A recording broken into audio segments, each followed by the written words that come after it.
G'day mates, my name's Uncle Nico and welcome back to the Sleep Lay YouTube channel. Today we're taking a look at one of my favourite travel CPAPs, the Z2 Auto by Breus.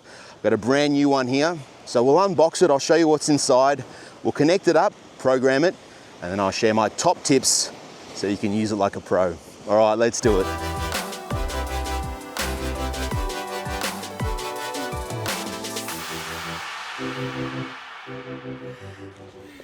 All right, here she is. Let's take a look inside.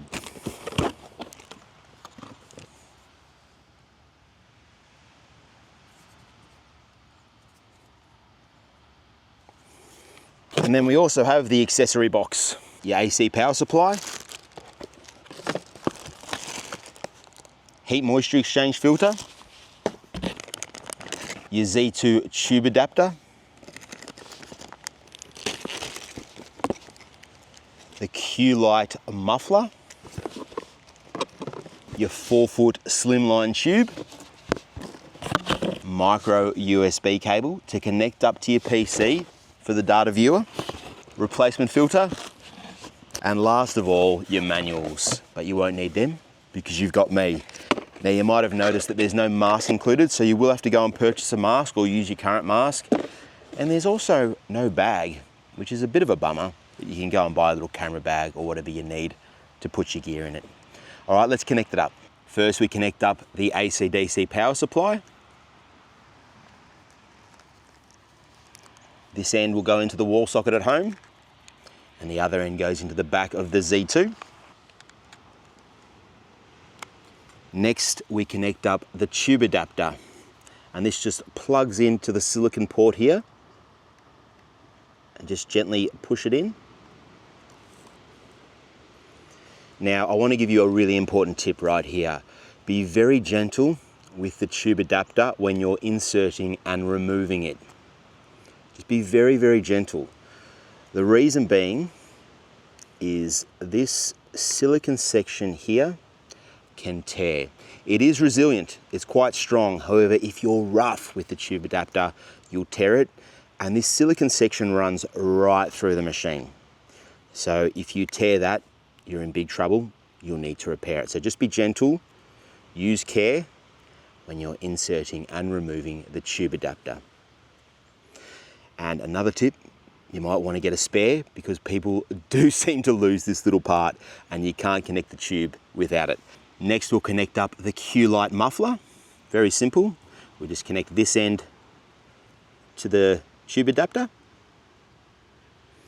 and then we'll connect our 4-foot tube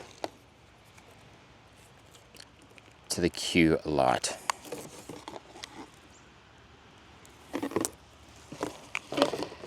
Next up, we connect up the heat moisture exchange filter, and then our CPAP mask connects to here. And that's it. So we've got Z2 Q-Lite muffler, 4-foot slimline tube, HME to your mask, and you're good to go. All right, let's program it up. Now, my first recommendation is to turn down the Z-Breathe function to 1. Z-Breathe is expiratory pressure relief. It drops the pressure as you exhale. However, it makes the travel CPAP machines noisier. So to do that, we hold down the up and down arrows simultaneously. And then we tap the down arrow. And you can see it says APAP 1. And then we press and hold the middle button. And it's accepted. Okay, so we've turned Z-Breathe down to 1. That's step 1. Now, if we want to switch on automatic off and automatic on, this is how you do it. We hold down the up and down arrows simultaneously. And then we do it again. And then we press the up arrow. And it says off on, press and hold down the middle.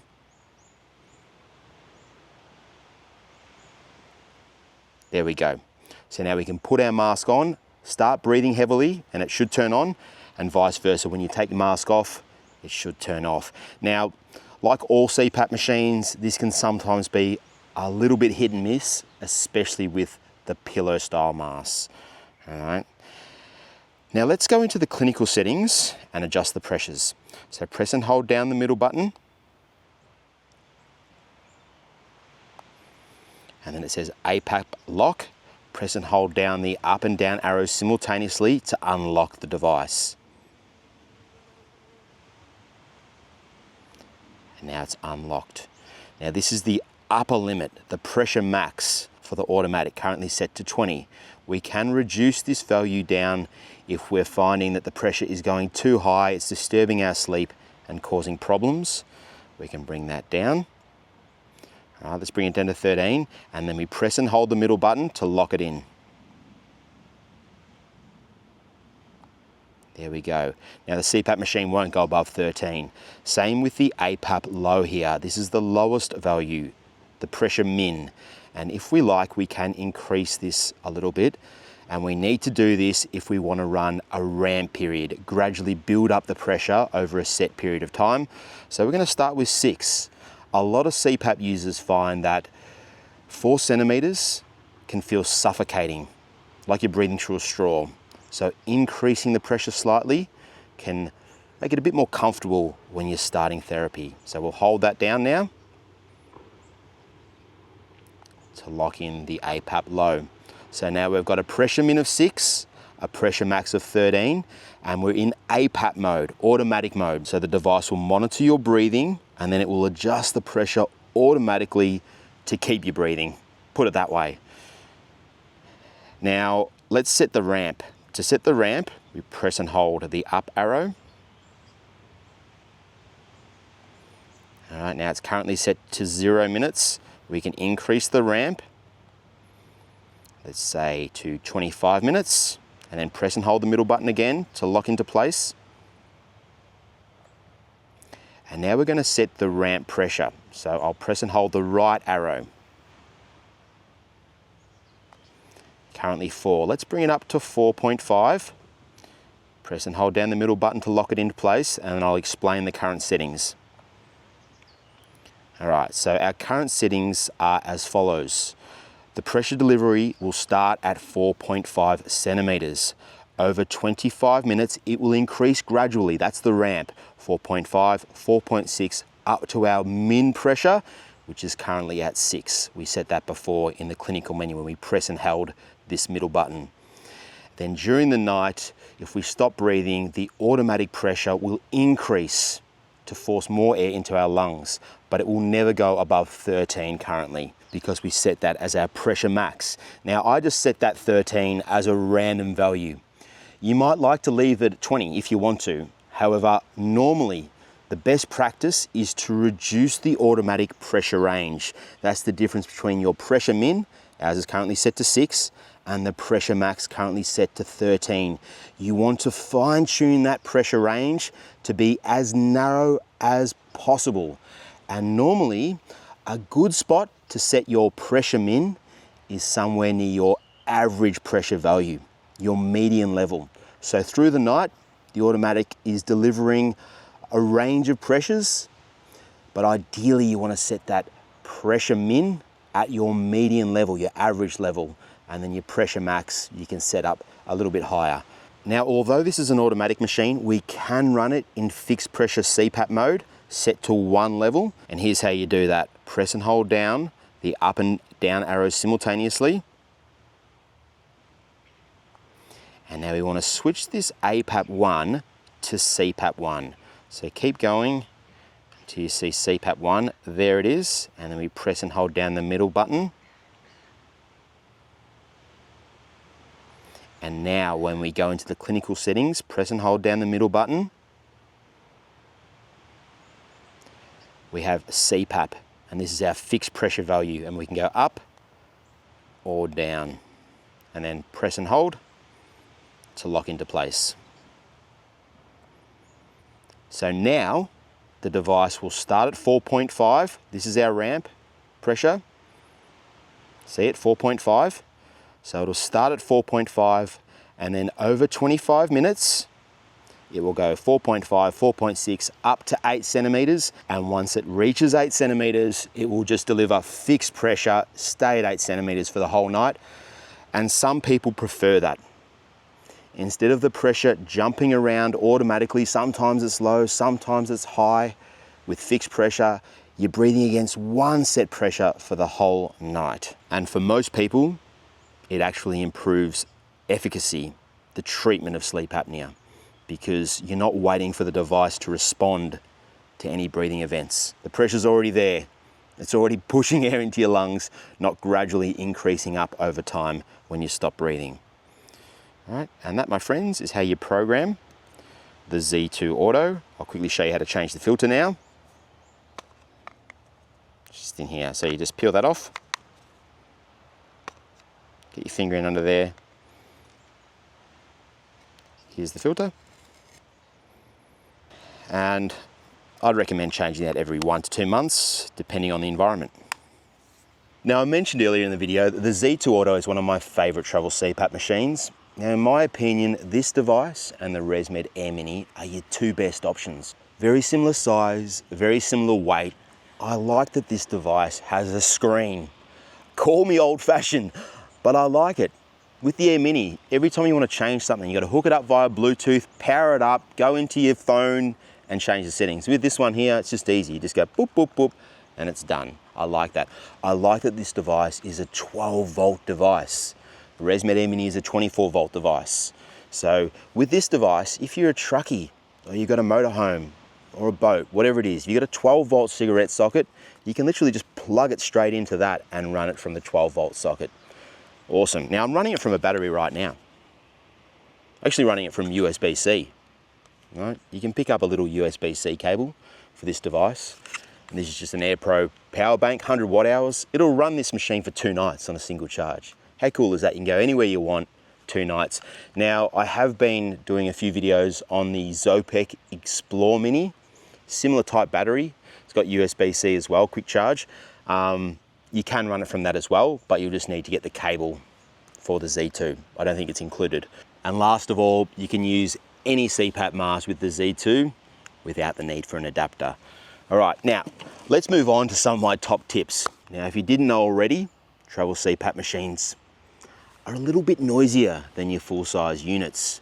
They have smaller blowers that run at higher revs, the airflow's faster, more velocity, more turbulence, more noise. Now, for most people, it's very acceptable, especially at those lower pressure limits, sort of 13 below. But once you hit that 13 and above, hey, that little motor, she's spinning very, very fast, all right? So here are some tips on how to reduce the noise. Now, this device already comes with your Q-Lite muffler, and this is designed to reduce the turbulence of the airflow shooting up the tube. That's where most of the noise comes from. It's not actually the machine itself, it's the airflow shooting up the tube. You can hear it through the tube. All right, so that's what this is designed to do. But there's a few other things you can do also. This pack comes with a 4-foot slimline tube, 15 millimeter. I recommend picking up a 6-foot, 19 millimeter tube, a standard tube. Bigger diameter, less velocity with the flow, less noise. Number 2, this little device here is a game changer. It's a VCOM. You can pick them up for around $25, $30. And can you see that there? It's basically a resistor, and it maintains EPAP, the back pressure, when you exhale to maintain the upper airway support, but it slows down the airflow, reduces noise. And you just, here's the mask here. Take off your HME filter, VCOM, HME filter, tubing, and you're good to go. Number 3, with travel CPAP machines, it's best not to use the masks that have the conduit hollow frames. I'm talking your N30i, your P30i, your Dreamwear masks, the ones that connect up to the top of the head. The reason being, that fast airflow comes down through the frame, right next to your ears. So it's just common feedback. People with those style masks struggle with travel CPAP machines. You're much better off with something like this. A Fisher & Paykel Solo mask, a ResMed P10, an N20, an F20, anything but the hollow frames. Avoid them. Number 4, and I mentioned this one a little bit earlier, you want to turn down your expiratory pressure relief functions. Those functions drop the pressure as you exhale, but then they ramp up the pressure when you inhale, and that difference as the motor is slowing, getting fast, slowing, getting fast, that's the noise. And once again, the airflow is faster because the device has to ramp up that pressure very quickly after it's dropped the pressure. So you get a lot of velocity, a lot of turbulence, and more noise. And last of all, number 5, you want to optimize your pressure. Now, if you're going away somewhere for a couple of nights or a week, you might not need 100% apnea control. Okay, what I'm saying here is, let's just say you're at home and you need 15 centimeters. But you only need 15 centimeters during REM sleep when you're on your back, so only for a fraction of the night. You might be fine for 90% of the night on 10 centimeters of pressure. So maybe set this device on 10 centimeters for your trip. Less pressure, less velocity, less noise, only if it's bothering you. You don't always need to run your CPAP therapy at 100% efficiency, control every apnea, every breathing event. The body can take a lot of stress. Look at Ozzy Osbourne. Look at Keith Richards. Those guys are still kicking, all right? So you can handle a couple of hypopneas during your camping trip and run your machine at a lower pressure. Anyway, mates, I'll leave it at that. Thanks for watching and have a great day. And for all your CPAP needs, check out sleeplay.com. It's a fantastic website. They've got incredible prices. You'll get hit in the face with a great big pop-up with a discount code on it. But most important of all, they're great people and they'll take great care of you. Until next time, sleep well, look after your mates. Cheers.